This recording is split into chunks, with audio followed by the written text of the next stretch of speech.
Okay, we are recording. Esther, how are you doing today? Yeah, I'm all right. Thank you. Thank you for having me. Absolute pleasure. Absolute pleasure.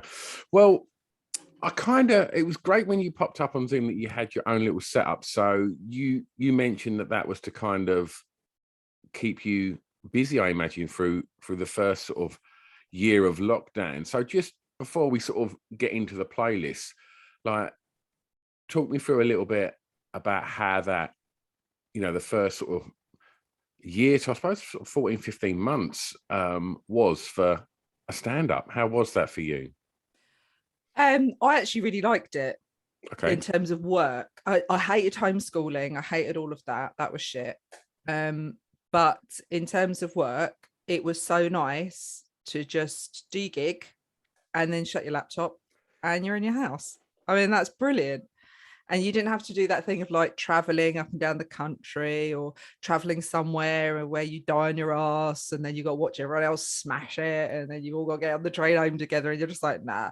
Whereas in this meant I could just do everything on it. And then it changes the way you deliver as well. So other people were going, oh, I really struggle with Zoom. And I was like, no, I did at the beginning, but then you sort of change. And then there was like material you could only really do on Zoom. So Just yeah, in regards to sort of timing. just like you could use the camera different. Like there was stuff that I started doing on Zoom which completely relied on me being close to the camera, which obviously you can do from a stage. Yeah. So it was definitely interesting, but I quite liked it. I quite liked it. Did you do any of them outdoor ones where people show their laughter by hitting hooters on their cars? No, I didn't. I did gigs in car parks, but with people actually on deck chairs, but I didn't do the ones where people drive in and honk their horns instead of laughing. That's insane. But this is how insecure and fucked up comics are, is that even though it sounds They'll take anything. horrible, it sounds so awful, and people are telling horror stories. Like Tom Deacon. Do you know Tom Deacon? I don't know. He's a great comic, but he did one and he was like, I thought I was getting a standing ovation, and someone just had his like they had the horn stuck.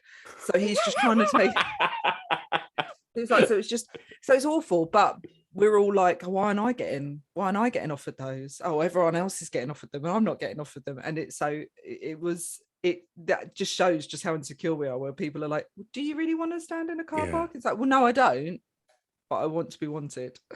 So no, I didn't do any of those, but I did perform in car parks. How was it kind of coming out of that and starting in the kind of breaks between the lockdowns? How was that sort of going back and doing more, traditional style shows? Um, it was good, but again, it took some adjustment, and it meant that you were kind of almost, yeah, you were going back a little bit, and you were having to rebuild a little bit. But I enjoyed it. I really did. I found it absolutely terrifying again. All the kind of nerves that I had the nerves that I'd kind of lost Yeah. doing stand up before, they all came back. So I found myself being all nervous again and like, oh. But it's just been a roller coaster, but it has for everyone. Yeah.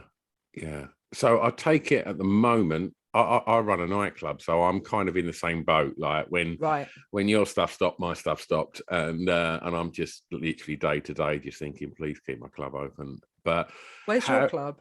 in a place called Rayleigh. Oh yeah. Yeah, and so I take it everything's completely back to normal now. Are you out regularly gigging again? Yeah, everything's pretty much.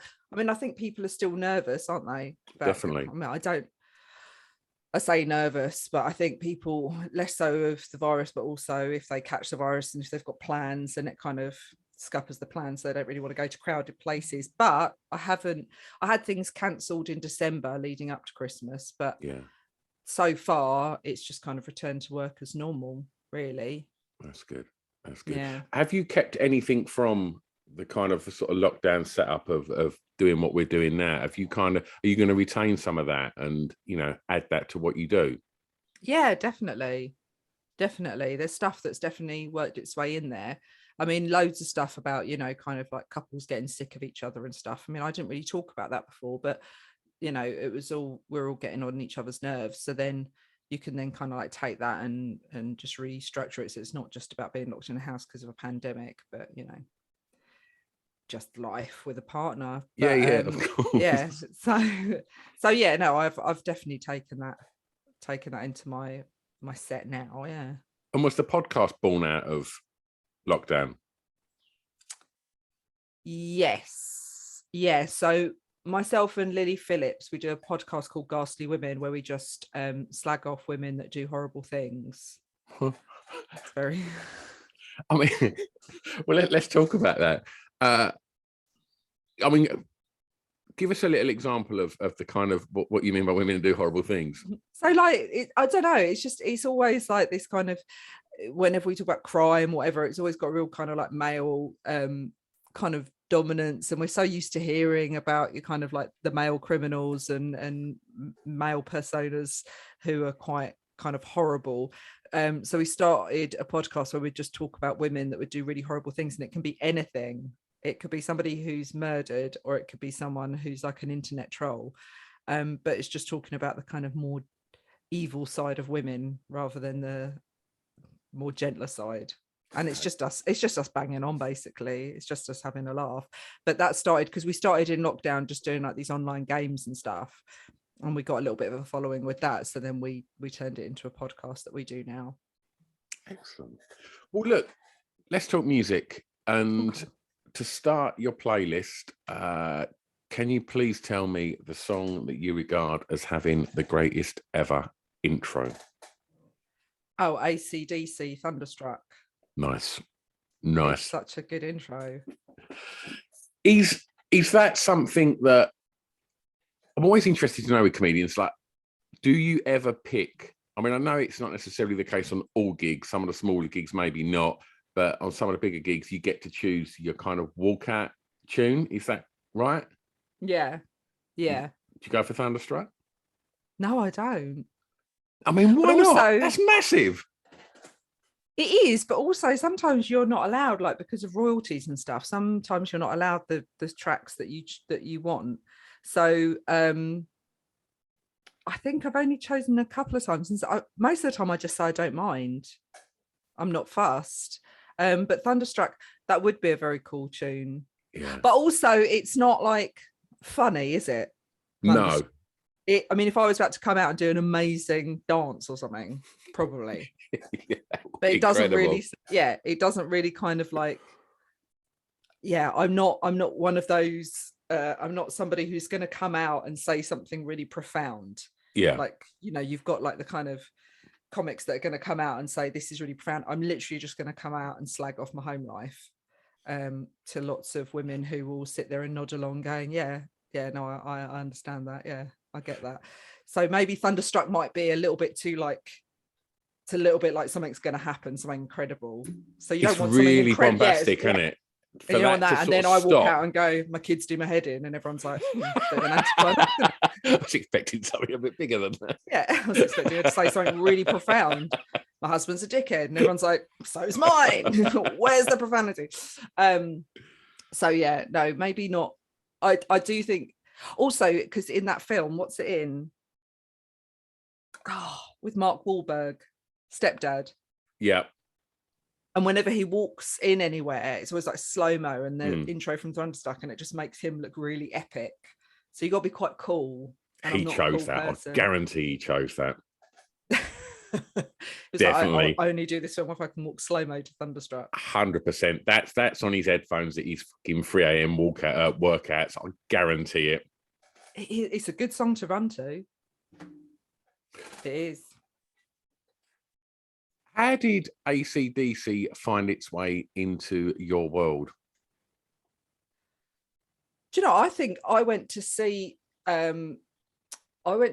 she's an American comic, and I don't know her name, and I don't think I've seen her again, but I saw her at the Edinburgh Festival, and she got, I mean, I knew the track, but she kind of got the audience all to kind of clap along while she just got us to like chant, is there Thunderstruck, Thunder C-U-N-T. That was what her show was called. But and there was something about it. I was like, God, this is such an epic intro. It's such a good intro. And the rest of the song isn't as powerful as the intro. Like, it's the intro that gets you. 100%. And that was a few years ago, but it has stuck with me, and I'm like, God, that is a really good intro. Yeah, it's brilliant. it's I a wish I cracker. could walk out places to that. I'd like to leave my bedroom every single morning, just open the door and have that intro playing, and everyone to be like, wow. But that's never going to happen. If you do kind of find yourself walking around a town when you get there for a gig and stuff like that, and I don't know if you put a pair of headphones on when you have a little walk, do you picture yourself in a music video? No. Really? No, I would never be cool enough to be in a music video. Oh God, no! I'm not cool enough. Anywhere near cool enough. In my mind, I might picture myself as like being a runner, like making the tea for the people in the music video. I'd be like, yeah, I'm going to imagine myself. It's like some hip hop music video, and I'm like, yeah, I'm just in the background, like polishing boobs or something. But no, I'm not. I'd never imagine myself to be in the music video. Oh, try it. I know what you mean. You do get caught in fantasy a little bit, but my fantasy is always like, I know what you mean. I don't listen to music when I'm walking around that much. I listen to podcasts all the time now. See, but that's dangerous, because if they're like comedy podcasts, you can just look like a fucking maniac. No, I know what you mean. I don't listen to comedy podcasts. I listen to a lot of crime podcasts. Right. But then I run a magazine called Pod Bible alongside this. So I run a publication about podcasts. And I'm really kind of the amount of people that listen to non-stop true crime podcasts. Yeah. Most of them say, nowadays, wherever I walk anywhere, I'm literally sizing up people for, are they a serial killer? Oh, really? Yeah. No, I don't think people are serial killers, but I am now getting a little bit complacent. Like, oh, is it just a shooting? Where's the torture? Where's the days of agonizing, like, dismemberment? It's like, there's something wrong with me. You've become immune to a casual murder. And I have become immune. So is that all he did? I remember talking to someone. I was having this conversation with my dad, and I was like, "What is kneecapping?" And my dad was like, "It's when you shoot someone in the kneecaps." And I was like, "Is that it?" He's like, "What is wrong with that?" I'm sorry, it's not hardcore enough for you. So I do listen to podcasts, but when I'm walking around, if I was listening to music, I do get kind of lost in. I know what you mean, the kind of imagination, but I'd probably just imagine different stuff, like, I don't know, gigs going really well, or that I'm doing my show and it all goes really well. I just kind of get lost in the kind of like the hope that things are gonna, work out all right, rather than imagining I'm in a music video. Okay. Well, look, that's nice to know that you're looking forwards to things like that. But for the meantime, now we're going to look backwards, and we're going to get a little bit regressive and nostalgic. So for track 2, could you please tell me the first song you remember hearing that had an emotional impact on you, please? So it's an aria, I think that's what it's called. Mm-hmm. From Tosca, from the opera Tosca. Okay. And it's called Van Estella, I think. Mm-hmm. I can't pronounce it, everything. I've got no education. And I remember hearing this when I was a kid. I remember the Three Tenors were on TV and Pavarotti sang it, and I was like, oh my God, that's incredible. And I remember I was a kid, my mum was explaining to me what it was about, and he's singing this song about how he doesn't want to die because he's so in love with this woman, and he can't bear the thought that if he dies he'd never see her again. And then when I was in my 20s, my now husband, but he was my boyfriend at the time, bought us tickets to go and see Tosca at the Royal Opera House. Wow. And I kid you not, I remember as a kid crying. I didn't know what it was about, but just crying because I was like, oh my God, that music is just incredible. We went in our 20s and I cried all the way home. I just couldn't stop crying. And my husband was like, this is mental. And I was like, I know it's mental, but even when I think about it, it really makes me cry. It really does. Just honestly, listen to it. It is the most emotional piece of music you have ever heard. I was like, I can't cope, just can't cope, can't even think about it. And the next day he's like listening on headphones to it, going, I'm trying to understand why it makes you so upset, but I don't want to play it again in case you start crying again. But honestly, I can't listen to it without crying. That's so good though, isn't it? Incredible music is that someone will hear that and it just do nothing, yet some people will completely floor them. Like, what if you had to describe the emotion, what was it? I think it's just, there is something so pleading about the music that it really does it just culminates this feeling of absolute desperation and being really powerless. Yeah. And it's such an emotion, it's so emotional. You can tell that he's just really there's just pleading in his voice. And I then kind of fell in love with opera, and I became this, there are times I've got a real like weird play mix, but I definitely I just fell in love with Pavarotti's voice after that. I was like, oh my God, that's just incredible. And to be able to sing that, and also when you see it live, and I didn't see Pavarotti sing it live, obviously, but when you hear that sung live and just the kind of energy in the room, oh my God, I can't even cope. Honestly, I was just sobbing. I was like a baby. My husband was like, can you just pull yourself together? And I was like, can't even think about it. It's a little bit like the reaction of most people after they leave my gigs. They're like, oh my God, that was just, I can't, don't let me go back in there. That woman's life is too tragic. But yeah, no, it was, that's definitely, but I remember it from when I was very little. I remember just going, oh my God, and just crying. And my sisters were like, what's wrong with you? And I was like, it's just so emotional. So I was going to ask how, like, you was exposed to sort of music like that at a young age, but I think I was doing my Saturday job around the time, and that Three Tenors album was huge. It was such a massive record. It was Pavarotti, Placido Domingo and Jose Carreras. Yeah, and that was huge. And I think maybe when was that? Early 90s, maybe. Yeah. Come off the back of maybe Pavarotti doing Ness and Dorma, and and all of a sudden. But that's the song that everyone thinks is like this, and it is completely euphoric. That song, it's brilliant for that kind of adrenaline, and I can see why they chose it as a football anthem, because it does that kind of euphoria. But this track, it's such a weird one to describe, because it's almost like heartbreaking. Yeah. Like that, you can just really feel.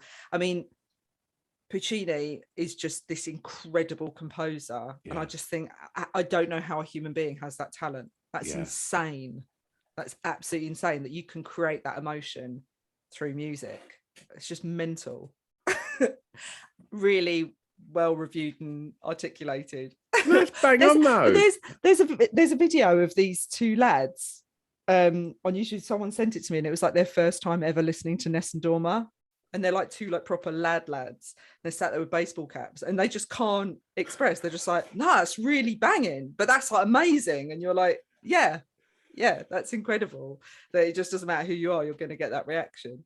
Music should make you speechless and wide-eyed and open mouth. Do you know what I mean? That's what it's there for. It should stir emotions. And can you imagine being able to sing like that, like belt out like that? Ridiculous. That must be insane. Yeah.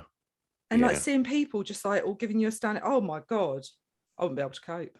If I could have one wish, it would be to sing, to be able to sing. Not necessarily opera. I mean, that's different level, but I'd love to be able to just get up and karaoke and just slay it.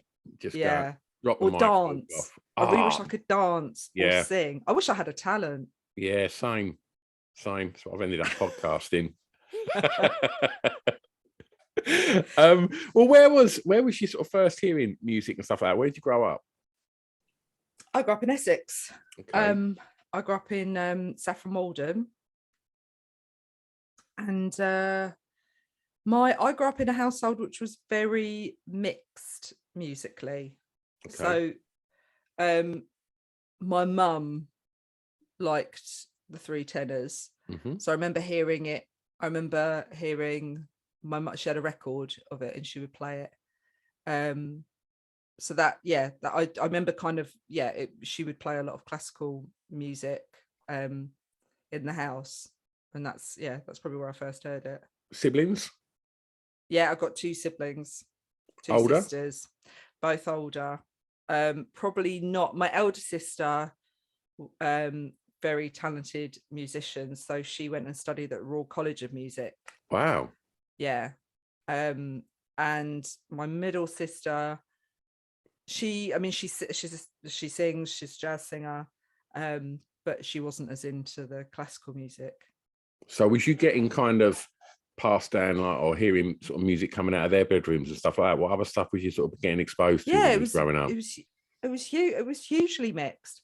It was so it was so mixed.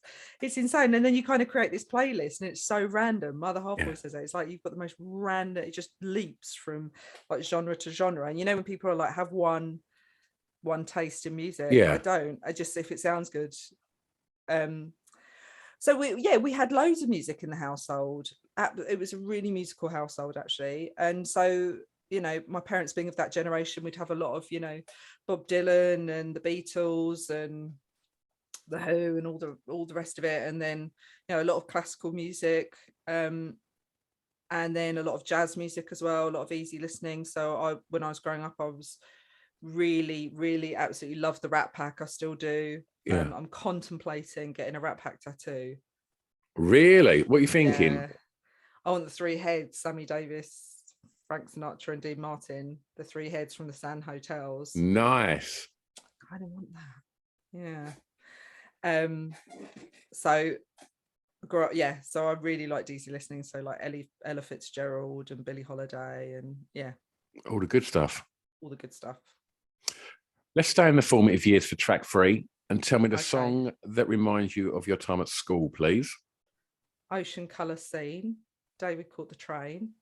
That's another one with a really good intro. Yeah.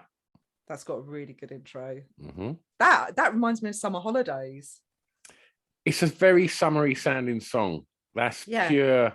That's the height of Britpop that come out mid-90s. Yes. There was a good feeling in the air. Tony Blair made a load of promises at that point. Everyone got excited about. But everything was so promising then. And that song just come out at the height of, because his little propaganda video, his little, what's it called, the campaign, his election campaign, he had D-Ream, didn't he? Things can only get better. Yeah. Fuck me, so got that wrong. Oh my god. What? Yeah. So it was D-Ream, Things Can Only Get Better. But I remember the Blue Tones. I remember that summer. Ocean Colour Scene. And then I remember Blue Tones, going to see the Blue Tones. Suede. I went to see Suede about a month ago at Ali Pali.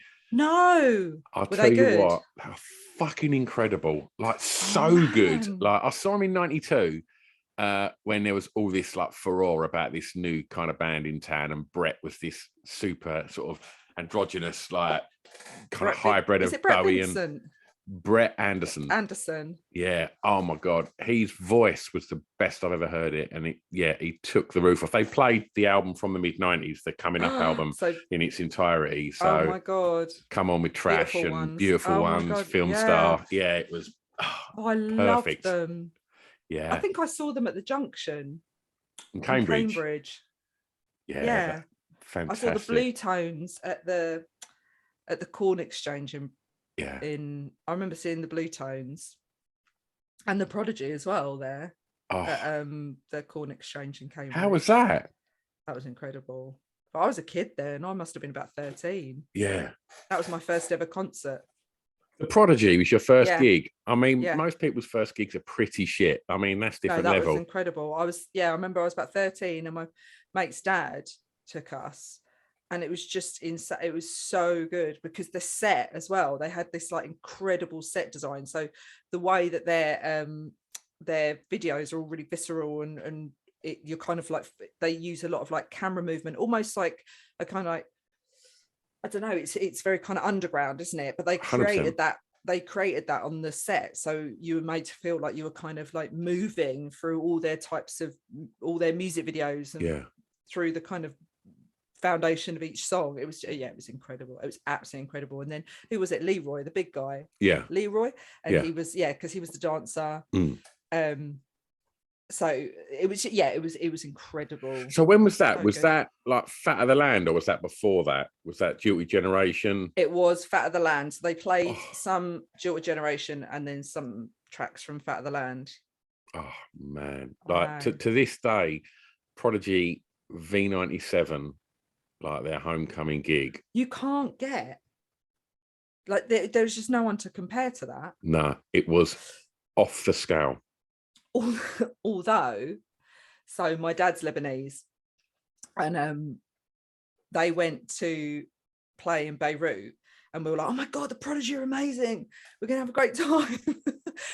And so they started out with, I think it was Firestarter. And that was, people just were like, nah.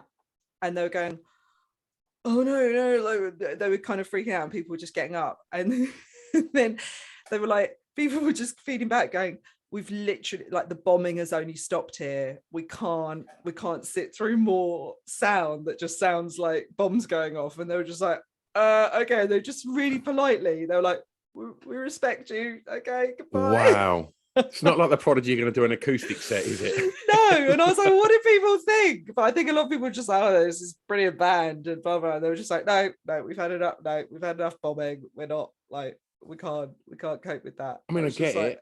It's about as hard hitting as it can get, the Prodigy, isn't it? Yeah, I mean, yeah, it is. But I was just, yeah, it was one of those moments though where you just think, I'm going to recreate that concert experience. And then everyone was just getting up and leaving, and it all just deteriorated before my eyes. I was like, no.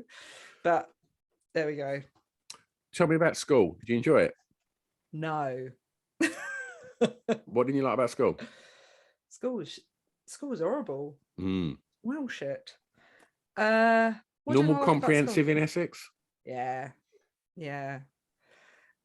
Comprehensive school. What didn't I like about school? I was just shit. I just never fitted in. It was, I mean, that's why you end up doing stand-up, isn't it? Because you just got this endless lifelong, I mean, that's how I ended up, I mean, I developed humor at school. Yeah. To just completely, it was a complete, like, armor. Because, you know, I was the funny foreign kid that just didn't really fit in, and I was at school during the time of the Gulf War, so everyone was like, you're a fucking terrorist. It was just shit. Fucking hell. It was shit. And that was just the teachers. It was just shit. It was just shit. So yeah, I just didn't really fit in, and I didn't really kind of excel at any particular subject, so it was just crap. Did you have any idea what you wanted to do? No, none at all. I didn't really think I could do anything. Yeah. Well, you know, it's just like, oh, you know, what you're going to do, and you kind of think in these really linear forms, don't you? You're like, oh, okay, my lawyer, doctor, and I was just like, oh, I don't know, I'm completely dyslexic, so I can't spell for shit. Yeah. And my parents didn't believe in dyslexia. That's handy. Yeah, so it's really handy when you're like, I really can't spell, I think I've got dyslexia, and they're like, don't exist, and you're like, this puts us in a slightly awkward situation. Oh, fucking hell. Because I'm not going to get any better at this. So I was just crap at school. Fucking hell, you've literally got years worth of material, and you're only 14 at this point. Fucking hell. I know. In between going back and forth between a country at war and then being told I'm not allowed to be dyslexic. So yeah, I think my parents were just like, look, just get married and have children. That's the best we can hope from you. And I was like, oh, all right then. And I went, school I didn't massively enjoy. I went to sixth form college, and I really enjoyed that.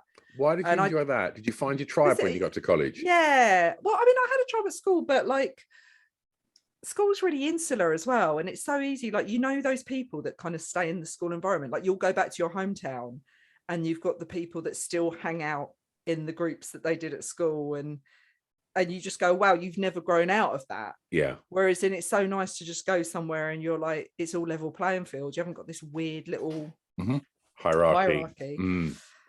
So I liked college. I did like college. I was crap at everything I did, but I enjoyed college. Did anyone tell you at that point that dyslexia was real when you got to college? They were pretty adamant. They were like, look, you know, you're doing A-level English and you can't spell. And I was like, tell my parents that. But by that point, at 16, you can make your own decisions. So I went and got myself tested, and I just put myself forward for, I can't even think of the word, like having the test done and all the rest of it, and getting diagnosed. Sorry. So I got myself diagnosed, and then that was it. I could just sort it out myself. Yeah. Yeah. And yeah. First song you remember buying from a record shop, please? Annie Lennox, No More I Love You. It's all right, that, isn't it? It is all right. I mean, I wouldn't say that's a song I absolutely love. It I was like Annie massive Lennox, though, wasn't it? It was huge. Yeah. Didn't it? If I remember the music video, didn't it have loads of men in ballet dresses? Or was it women? It was it men men? in, yeah. Well, she was very cool, wasn't she, Annie Lennox? So I liked her because of her. Yeah. And I remember that song. Yeah, I remember at the time. I think it's one of those songs where it's like, because everyone likes it, you learn to like it, rather than I wouldn't choose to listen to it now.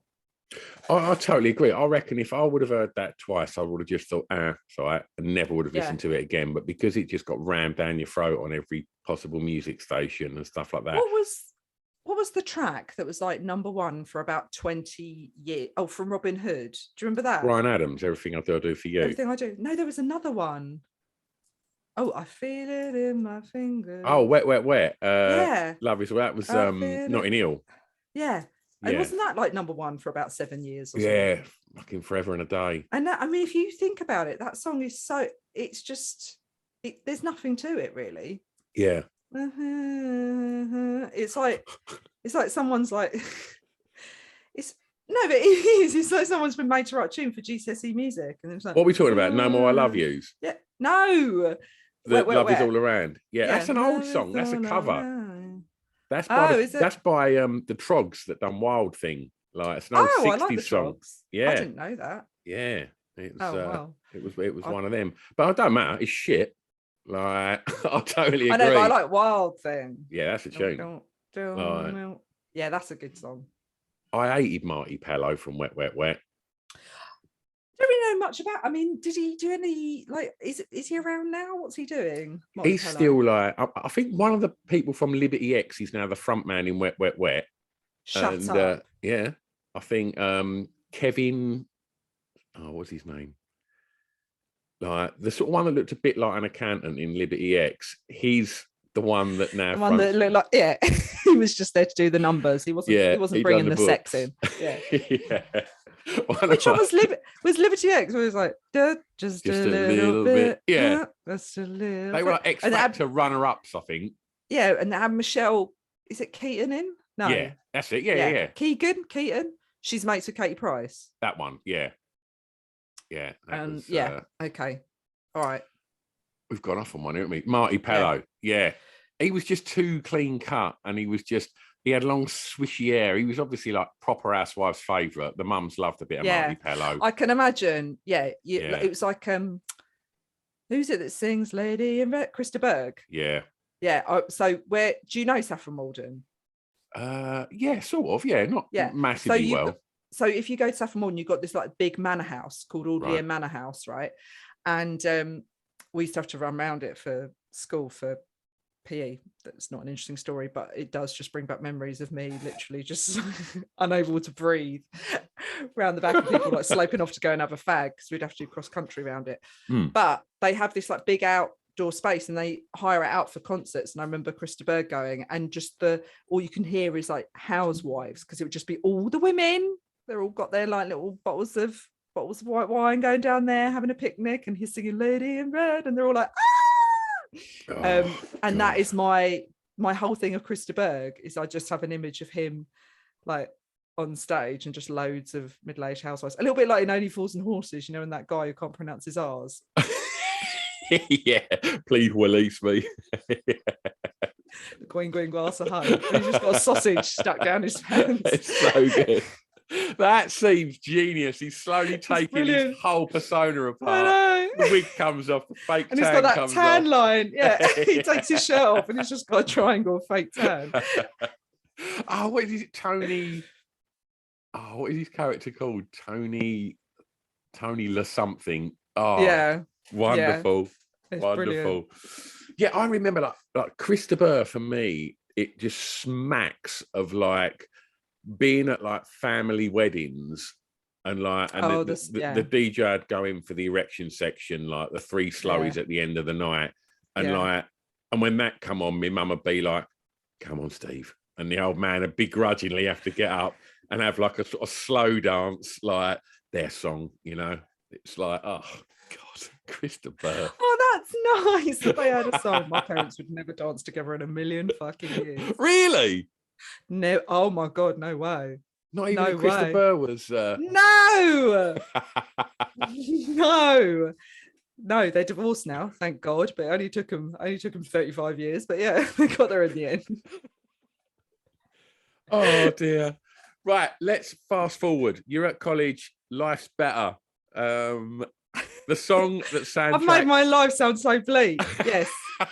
I'm this completely illiterate kid that's hated, just suffered loads of racism. No, life was all right. It was good. It was good. It wasn't as shit as I made out. Tell me about the song that soundtrack your year's clubbing. Oh, Faithless Insomnia. What a tune. Big tune. And I'm like that. I am so privileged that is my clubbing era. Mm.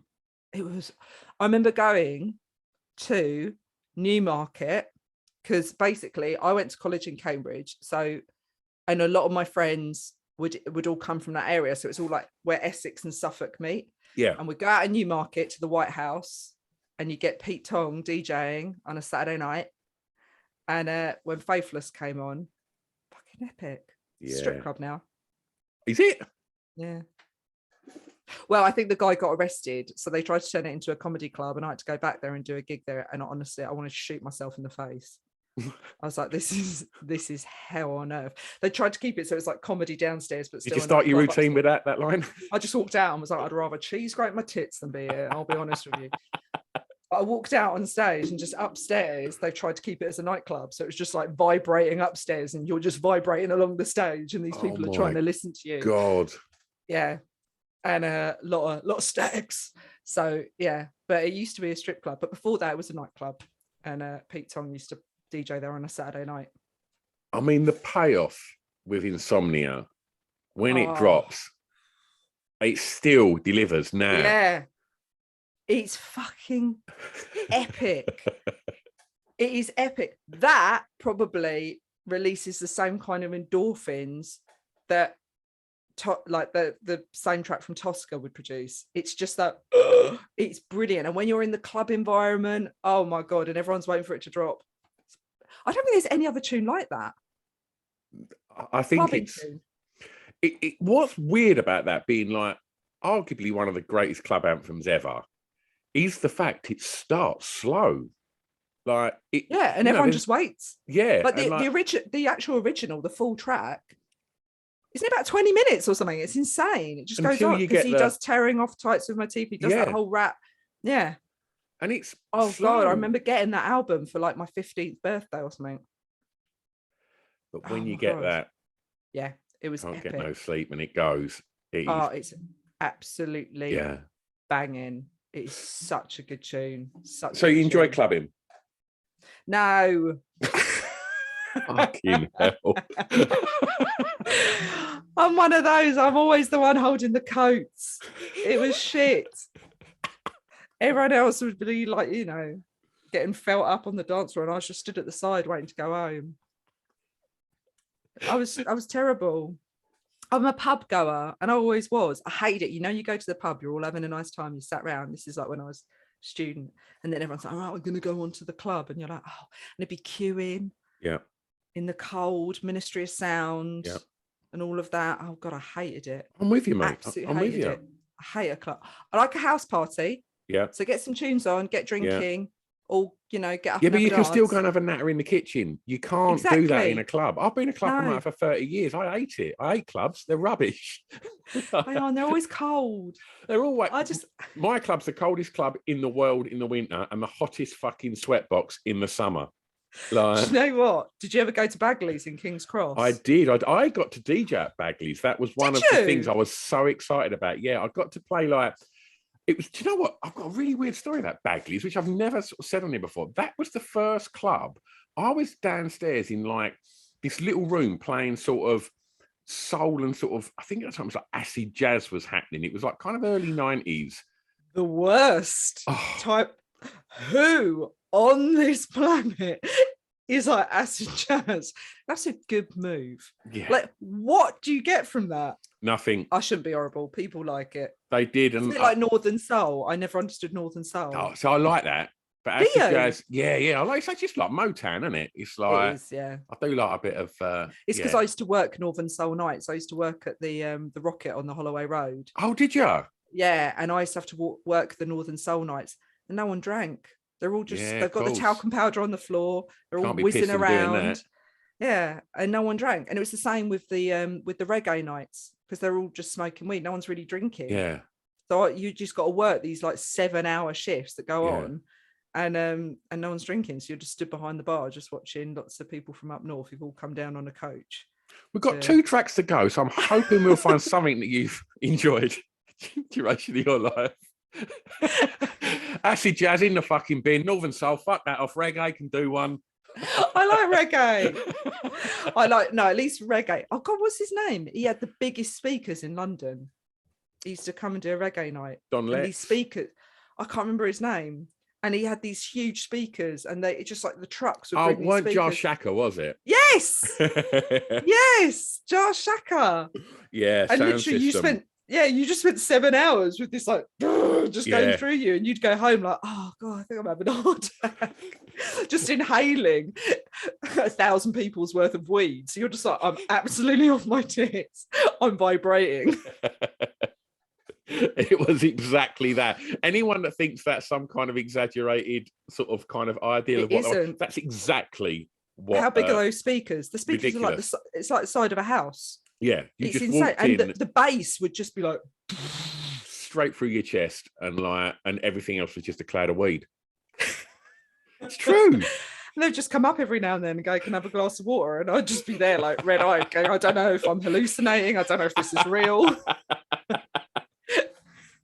So at least with the Northern Soul, it was a little bit more tame, but at least with the with the reggae nights, it was a bit more entertaining. You'd just be laughing. I went in the main room at Bagley's, and I would have been about 18, I think. And my mate was like promoting this little room, and he was like, oh, do you want to come play some soul stuff? And I was like, yeah, definitely. So I was super excited. I think it's the first time I'd ever DJ'd in London. And so I was super excited. And then before myself, I thought, I'm going to go in the big room and see what's going on. That was my introduction to people that had taken drugs. Like, oh yeah, if you don't take drugs, which I don't. Yeah, I don't. No judgment, but all my mates did. So they'd all be on drugs in Bagley's, and I'd just be stood there going, "God, you don't see what I see. I'm just holding the coats." I'd just be sat there holding the coats, and it's like there's no point drinking there either because it's like 10 quid for a vodka and coke. So you're literally just like, you don't see what I see. Yeah. You think this is amazing, and you're having the best time, and you're euphoric, and you're all like hugging and kissing. But what I see is just crackheads in a shed, and it's a very different. That's a great name for a club night. It's like in Bagley's, why are all the men topless? All the men are walking around, they've got their shirt tucked in the side of the thing and just like jogging bottoms, and they're all just like sweating and manic. And I just remember my mum and dad saying, like, look, careful, like, we're really worried about you going up to London, like DJing, like it's gonna.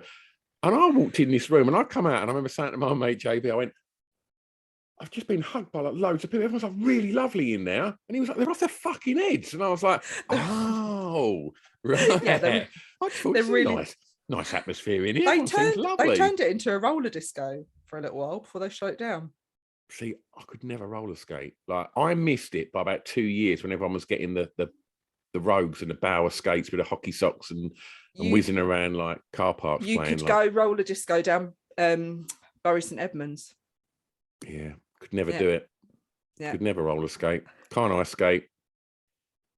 I mean, I have had some joy in my life. I'm one up on you at the moment, but we've still got a couple of tracks to go. All right then. We'll see. So far, I'm very unhappy in Bagley's. You a dancer? Do you like to dance when you go out? Yeah, but I like, if I'm going to go out dancing, it's got to be cheese. Like my idea of heaven is like a wedding playlist. Yeah, I'm with you. That's what I like. I love cheese. Give me five wedding dance floor fillers that you're going to have it to. No, because you're going to judge me. No, I'm not. Peter Andre, Mysterious Girl. Solid. Banger. Yeah. That's a banger. What's another good one for a wedding? Oh God, what are the ones that get you going? All those old cheesy ones. Oh, Shaggy. What one? Mr. It wasn't Bombastic. me. Oh, Mr. Bombastic. No. Carolina.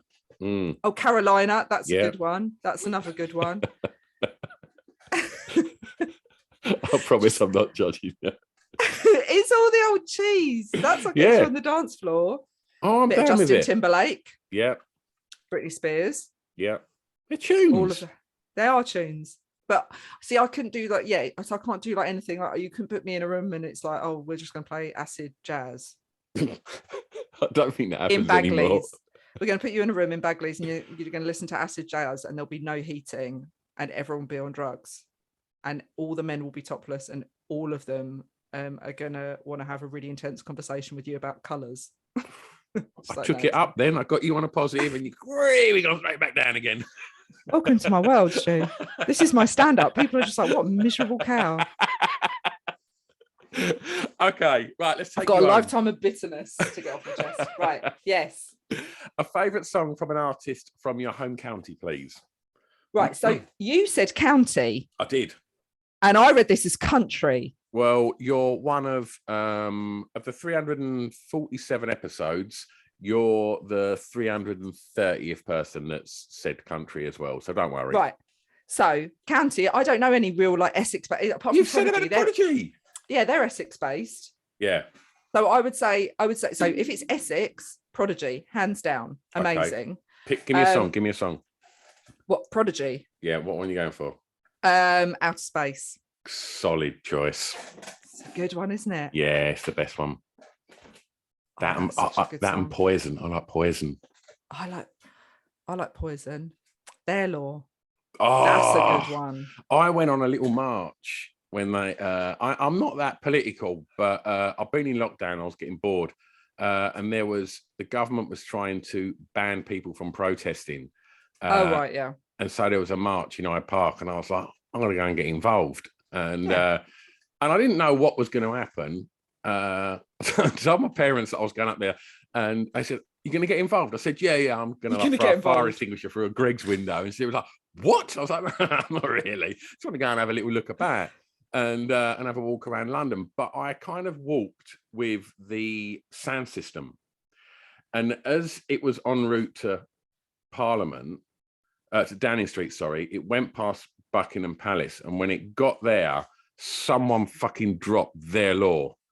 And the place went off, and and it was like, because my club hadn't been open for ages, and I hadn't been out. You know, I'm not an anti-vax or anything like that. I'm complete opposite of that. But it was that kind of break in lockdown where people were starting to go back out, and it was like, I can go and have a walk around London. It was euphoric, yeah. It was amazing. Humans need humans. Humans need humans. I remember first gig after lockdown, I was opening for Russell Kane in a members club, but they were all really young, and I came off and Russell went on. And then when he came off, he was like, he goes, it just felt like these are young people. And after this, they're going to go and have a drink and they'll probably go to the club bit downstairs. And they were all just so, and you're like, yeah, I know, just make you like humans need humans. We need that contact.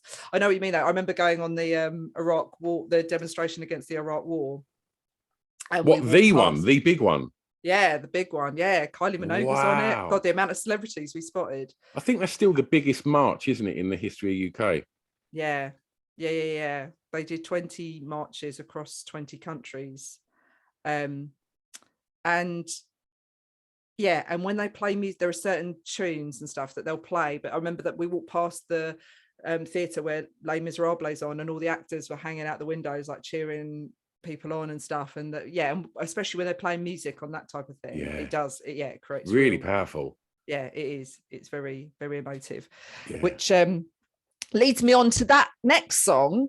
Okay. So the song from which I took as my home country, and it's not.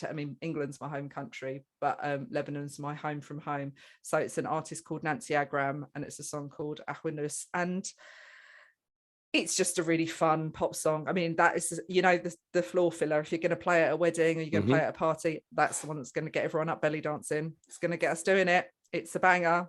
So she's huge, isn't she? I looked into her when I was doing a bit of prep for this. She's a super big pop star in Lebanon, isn't she? She is. Yes. Is that the kind of equivalent of like a kind of a Whitney Houston getting you on a wedding dance floor in the UK? Yeah, yeah, she just shot up. She was she started probably, I mean, I guess the equivalent she would be is maybe like a Britney Spears, like in the 90s type thing. Yeah. She started when she was young, and then she just, yeah, she's just blown up. She's huge now. Do you go back to Lebanon much? Not recently, because Obviously, of yeah. all the issues, but yeah, Mm. when I was a kid, we just went back and forth from England to Lebanon. Yeah. Do you think you'll go back there, or are you happy in the I UK? hope. Oh no, I won't go and live there. I couldn't. It's Mm. so fucked up at the moment. Sorry, am I allowed to swear? Yeah. I probably have been. Yeah, it's really messed up at the moment. So but I do want to go back. I really, really want to take my kids back again. My daughter's been, but my son hasn't, and I really want to take him. But we'll see. Yeah. Yeah. Last track. You get to play Tastemaker Superstar DJ now. And you get to tell the listeners about a song that you think they may not know that you would like them to hear. So, do you know this song? Of course. It's brilliant. It's fucking mad. It's such a good song, though. So my friend played this to me when I was drunk, and I was just like, this is a banging tune. Firstly, gypsy music is always like any kind of folk music, it always goes a bit mental. Yeah. But gypsy music really has that kind of, I don't know what it is. It's quite zany, isn't it? Yeah, it's quite like, primal though. It's like it's got something quite strange to it. That it's pretty fucking insane. That I thought the singer, I'm getting his name up. Sorry, that's why I keep looking over here, because I've got my list here and I'm looking at his name, Gorgol Bordello. So I thought that was the guy's name, but it's not. That's the band's name. I thought he was Gorgol Bordello. I did not know that was the band. No, so I looked into it, and apparently it's a band they're all American, but they've all got gypsy. Their music's based on Romany gypsy music, and they've got gypsy heritage. Start Wearing Purple. That was such a tune. Madonna was a huge champion of them. When they just started coming through, she was seen out with him all the time. And she was just, I think she might even have took them on tour with her. Oh, really? She was just massive, advocate of Gorgol Bordello. Yeah. Are they still going? I don't know if they're still going, but like... No, they are. Amazing. Like, I remember seeing like footage of them at a Glastonbury one year, and the live show looked fucking incredible. Like, obviously utter chaos. Like, Yes. No, but it's brilliant. Like I love the accordion, the violin. It's brilliant. It's so brilliant. It's really like, it's almost like a kind of track that would be really good for, like, I don't know. It's very stompy, isn't it? Yeah. Yeah. It's like a gypsy version of Come On Eileen. That's exactly that sums it up brilliantly. I would walk 500 miles. It's just that thing of like, everyone knows definitely. The words. Yes. Call of Arms. Yeah, definitely. Oh no, that's a good track. But I'd never heard of it before. I'd never heard of them. Yeah. It's a mega tune. Yeah. Start Wearing Purple. Right. Okay. What's coming up now for Esther? It's coming up now for Esther. I don't know. You can come and see my show if you want. Come see my show. I'll be doing that. Where's that? Places. So I'll be gigging, right? So I'm literally at the moment trying to put all my gigs onto my website because I'm crap at doing that. But I do have my gigs on my website. I've got a show. I'm going to do it in Birmingham because I've done a run in London. So I'm doing it in Birmingham in April at the Glee Club. And then I'm going to take it up to Edinburgh for a month. # not all men. And then, you can check out, I don't know, my social media. I'm really crap at self-promoting. What should I say? Maybe, I don't know. I'll tell you my agent's like this. My agent's like, do you think you could maybe go to any meeting I send you to, and you don't just go in there and go, oh, I'm just shit. I'm just crap. Can't do anything. Just really crap. She's like, it's really hard to sell you, actually. Right. Have you got a website? I do. You can see my website, esthermanito.com. You can go on my Instagram and my Twitter and my Facebook. But if you want to send me hate, don't bother. Get in the back of the queue.